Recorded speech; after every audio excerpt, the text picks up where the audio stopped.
Soyons clairs dès le début. Le personnage de notre histoire n'a jamais, en fonction des différents écrits de cette légende, ni le même nom, ni le même métier, et il n'habite pas la même ville. Mais tout ça, ce n'est pas très grave, et nous allons l'appeler Jean-Pierre. Et il sera paludier. Pour éclaircir la chose, le paludier, c'est un sommier. Tout dépend dans lequel coin de la France vous vous situez. Si vous dites pain au chocolat ou chocolatine, pain c'est celui qui ramasse le sel dans les marais salants. Donc Jean-Pierre n'avait plus un sou. Le souci, c'est que l'histoire commence en plein hiver et qu'il ne reste plus rien dans le garde-manger, hormis une pomme et rien de plus. Alors pour un seul estomac, c'est un peu court. Alors quand il y a 7 personnes à nourrir, imaginez le désastre. Car oui, Jean-Pierre, et j'ai oublié de le mentionner, a une femme et 5 enfants, et il ne touche pas les allocs. Au moment du repas, Jean-Pierre prend la pomme, la coupe en deux, il range une demi-pomme dans le garde-manger et coupe la demi-restante en 7 parties, une portion par personne. Tout en mangeant leur 1/14 de pomme, Jean-Pierre décide d'allumer un feu. Il prend donc la dernière bûche qu'il leur reste et la coupe en deux. Il replace la moitié près de la cheminée pour le lendemain et fait une petite flambée avec l'autre. Les enfants vont se coucher et la femme de Jean-Pierre s'approche de lui, inquiète pour les jours prochains. Demain, ils pourront manger le reste de la pomme et se réchauffer avec le reste de l'autre partie de la bûche. Mais après, Jean-Pierre propose à sa femme qu'il parte à la ville pour travailler en usine. Mais sa femme refuse catégoriquement qu'il les abandonne dans leur maison, sa nourriture et son sou. Dehors, l'averse était plus violente que jamais, et Jean-Pierre et sa femme regardent les yeux tristes la dernière presse dans l'âtre qui s'éteint doucement. Soudainement, quelqu'un frappe à la porte. Qui peut bien leur rendre visite à cette heure-là? Jean-Pierre, inquiet, se lève et se dirige à l'allure de la chandelle vers la porte. Vous l'avez compris, cette histoire se passe bien avant qu'on ait pris l'habitude à la campagne de s'éclairer à l'électricité. Une ombre maigre se dresse devant lui, de longs cheveux blonds lui tombent de chaque côté du visage. Et quel visage! Un nez grossi à l'allure de pomme de terre, des yeux si bleus qu'ils semblent blancs et tant de rides sur les joues. Jean-Pierre eut un mouvement de recul et il a reconnu celle qui a la réputation d'être une sorcière. Qu'a-t-elle, malgré son appréhension? Il l'invite à rentrer dans la maison d'un signe de la main. Nul ne sait au village de quoi elle vit, ni où elle demeure, et certains croient même qu'elle peut commander des animaux ou faire pourrir les récoltes. Dégoulinant, la vieille femme pénètre dans la maison. Jean-Pierre veut lui chercher une couverture, mais cela ne suffit pas à la réchauffer. Alors, sans un regret plus long qu'un soupir, il place la dernière demi-bûche dans le feu, mais il voit que ce n'est pas suffisant et qu'elle n'est pas encore remise. Alors, avec un peu de regret, il sort la demi-pomme de son garde-manger et il l'offre à la vieille dame. Qu'a-t-elle? Le ventre rempli se tourne vers Jean-Pierre et lui murmure qu'il est un brave homme. Elle a frappé à bien des portes avant de venir à la sienne, mais aucun des villageois ne lui a ouvert. Ils l'ont tous laissé dehors sous la pluie et lui ont même lancé les chiens à ses trousses. Jean-Pierre est le seul à avoir aidé la vieille dame et elle compte bien le récompenser. Selon les légendes, les récompenses sont toutes différentes, mais permettent d'arriver au même résultat. Il y en a une qui m'a fait sourire. C'est un anneau qui permet de devenir invisible. Petit aparté, pour notre histoire, on va rester un peu plus classique. Une pierre blanche et magique. Donc, qu'a-t-elle? Donne cette pierre au paludier en lui indiquant de se rendre au dolmen de Kerbourg. Au fond de celui-ci, il trouvera un trou entre 2 cailloux pour y poser la pierre et la grotte des Corrigans s'ouvrira. Jean-Pierre est horrifié en pensant à ces lutins capables à bien de cruauté envers ceux qui s'occupent de leurs affaires, mais Cata le rassure, il ne craint rien. Cette nuit, les Corrigans seront en train de danser sur la lande à la lumière de la pleine lune. Il pourra alors rentrer dans la grotte et prendre autant de richesses qu'il lui sera possible.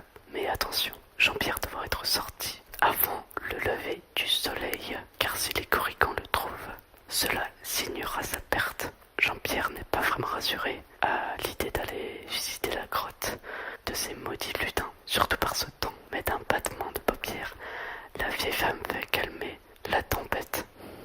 Surpris mais excité, Jean-Pierre prend son sac et sort de chez lui pour rejoindre le dolmen.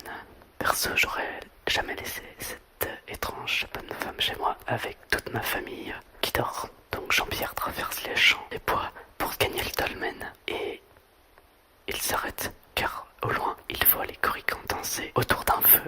Sans perdre de temps, il rentre dans le dolmen et dispose la pierre au sol. Aussitôt, il se retrouve dans la grotte des corrigans, une grande grotte qui possède 4 cavernes obscures. Il pénètre alors dans la première et découvre un tas de pièces d'argent énormes. Mais quand je dis énorme, c'est vraiment énorme. Jean-Pierre n'en croit pas ses yeux. Il reste quelques instants face à ce trésor, mais le son de la musique des corrigans au loin, le parvient à ses oreilles et le sort de sa béatitude. Sans perdre un moment, il remplit le sac de pièces d'argent. Avec tout ça, il a assez d'argent pour nourrir sa famille. Pendant des années, une fois son sac plein, il va pour remonter à la surface. Mais en passant devant la deuxième caverne, là, face à lui, un énorme tas de pièces d'or. Donc plutôt que remplir son sac de pièces d'argent, il pourrait le remplir d'or. Il hésite, mais il se dirige vers la sortie. Une fois dehors, il vide son sac dans le creux d'un arbre et retourne dans la grotte. Il remplit alors son sac de pièces d'or et avec tout cet or, il pourra construire une nouvelle maison, s'acheter une nouvelle charrette et des chevaux. Le voilà riche. Une fois son sac rempli, il jette un œil dans la deuxième caverne et y découvre un tas de pierres précieuses. Il a voulu faire trop vite. Il lâche alors tout son or et rentre dans la caverne aux pierres précieuses. Mais hors de question de faire la même erreur. Il se refuse de prendre les rubis et les émeraudes car il sait que les diamants ont plus de valeur.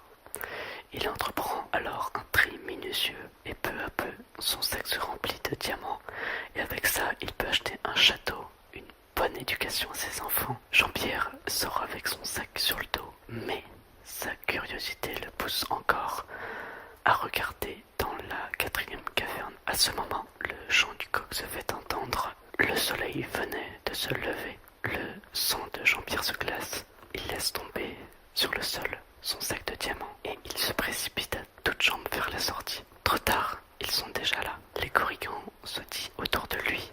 Ils sont déjà là. Les corrigans sautillent autour de lui, agrippent ses vêtements et s'accrochent à ses jambes. Ils le traînent sur le sol. Ils le tirent vers la quatrième caverne, remplie d'un trou aussi haut qu'un humain. Aussitôt, les corrigans se pressent les uns après les autres et l'arrosent de pièces d'argent, d'or, d'émeraude, de rubis et de diamants. Bientôt, Jean-Pierre, hurlant pour être libéré, se retrouve quasiment enseveli sous les richesses.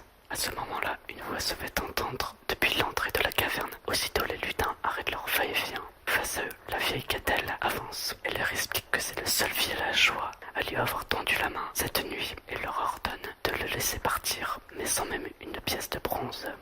Jean-Pierre s'étonne de l'autorité de la vieille dame, plus qu'une sorcière qui parle aux animaux. C'est la reine d'un petit peuple corrigan, la mine déçue.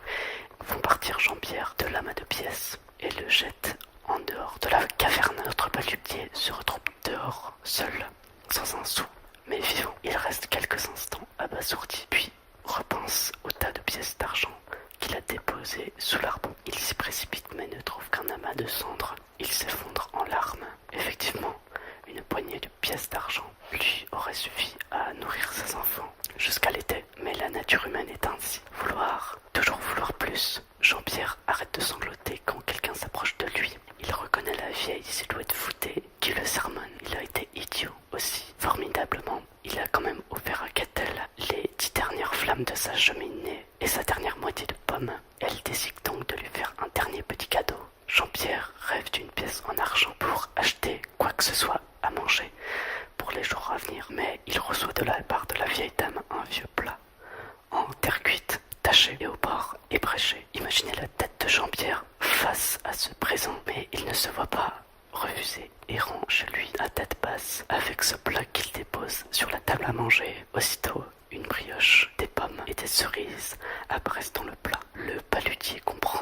rapidement que bien qu'il paraisse vieux et sale, le plat est magique. C'est ainsi que Jean-Pierre et sa famille ne connurent jamais la richesse ni la faim. Ceux qui ne savent pas modérer leurs désirs sont souvent perdus par leur propre cupidité. And you were here before, couldn't look you in the eye,